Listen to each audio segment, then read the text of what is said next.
Selamat pagi Bapak Ibu Saudara yang terkasih dalam Tuhan Yesus Kristus. Kembali lagi kita bertemu dan bersekutu secara virtual melalui program Resapi GKJ Margo Yudan.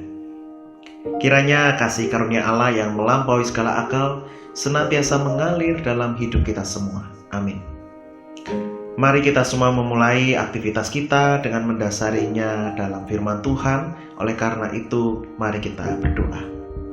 Bapa dalam surga, kami bersyukur ketika Tuhan memberikan kami nafas kehidupan untuk kami pakai melayani Engkau melalui pekerjaan dan segala aktivitas yang kami kerjakan di hari ini.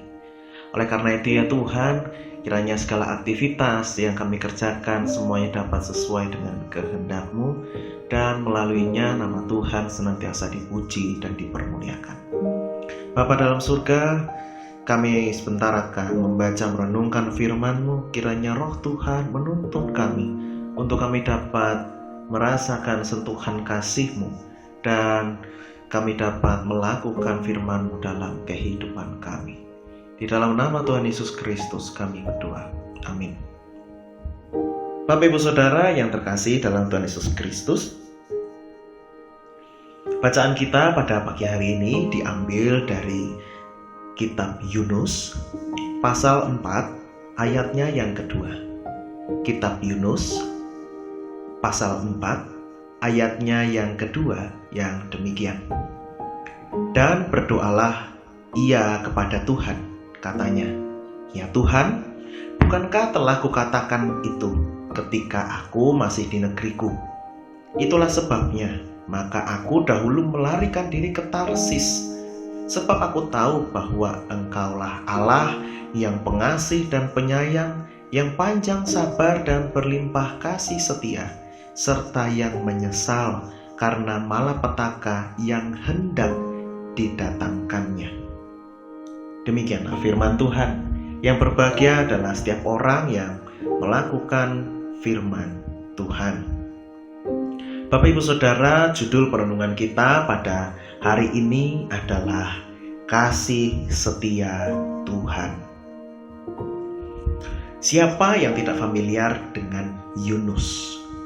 Yunus adalah nabi Tuhan yang diminta untuk pergi ke Niniwe, tetapi malah melarikan diri ke Tarsis karena enggan mewartakan peringatan dari Tuhan kepada orang-orang Niniwe. Kira-kira letak Niniwe ada di sebelah timur Israel, sedangkan Yunus pergi ke arah barat menuju Tarsis. Dari sini sangat jelas bahwa Yunus tidak mau melakukan kehendak Tuhan, tidak mau melakukan tugas dan panggilannya. Lalu, apa yang menjadi alasan Yunus? Dari Yunus 4 ayat 2 kita dapat menemukan alasan Yunus bahwa ia tidak mau ke Niniwe karena dia tidak mau bangsa lain, khususnya Niniwe ini, mendapatkan belas kasihan Allah. Ia tahu Niniwe bertobat, maka Tuhan akan mengampuni. Sebab Allah Israel adalah Allah yang panjang sabar dan berlimpah kasih setia. Bangsa Israel merasa bahwa bangsanya adalah umat pilihan Allah.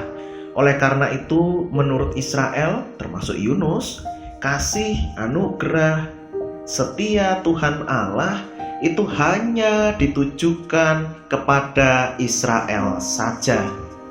Bangsa lain tidak akan mendapatkan kasih setia Allah karena mereka bukan bangsa pilihan Allah.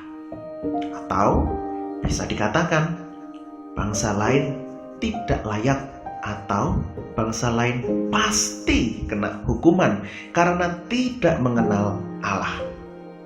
Sederhananya, Yunus menghendaki bangsa lain yaitu Niniwe dihukum daripada mendapatkan kasih setia Allah. Bapak Ibu Saudara yang terkasih di dalam Tuhan Yesus Kristus, ada banyak orang dengan hati seperti Yunus. yang menghendaki orang lain dihukum seberat-beratnya daripada mendapatkan pengampunan kasih setia Allah. Ada orang-orang di sana yang menghendaki orang lain mendapatkan kecelakaan dan kemalangan daripada nasib yang baik. Karena mereka adalah orang-orang yang berbeda identitas, berbeda warna kulit, berbeda agama. Mereka sudah berbuat jahat, menyakiti, atau karena kita telah merasakan kekerasan dari mereka. Firman Tuhan pada hari ini mengingatkan kita bahwa Tuhan Allah mengasihi setiap orang. Kasih setia Tuhan ditujukan kepada setiap orang. Bahkan Niniwe yang tidak mengenal Allah sekalipun juga Tuhan kasihi dan selamatkan. Sebab Tuhan Yesus berkata, "Kasihilah musuhmu dan berdoalah bagi mereka yang menganiaya kamu. Karena dengan demikian kamu menjadi anak-anak Bapamu yang di sorga, yang menerbitkan matahari bagi orang jahat dan orang yang baik, dan menurunkan hujan bagi orang yang benar dan orang yang tidak benar." Matius 5 ayat 44 sampai dengan 45. Sekalipun kita merasa bahwa ada orang-orang yang layak, pantas dihukum oleh Tuhan karena perbuatan mereka, namun itu bukan tugas kita untuk meminta penghukuman dari Tuhan atau sekedar niatan hati supaya mereka dihukum. Sebab Allah menghendaki setiap orang bertobat dan kembali kepada jalan yang benar. Tugas kita adalah mendoakan mereka supaya mereka bersedia ditemukan oleh kasih setia Tuhan Allah, bersedia dirangkul oleh cinta kasih-Nya dan kembali kepada jalan yang benar, kembali kepada Tuhan. Dengan demikian, kita benar-benar menunjukkan sebagai anak-anak Bapa yang ada di surga. Kiranya kasih setia Tuhan tetap melimpah untuk segala ciptaan. Amin.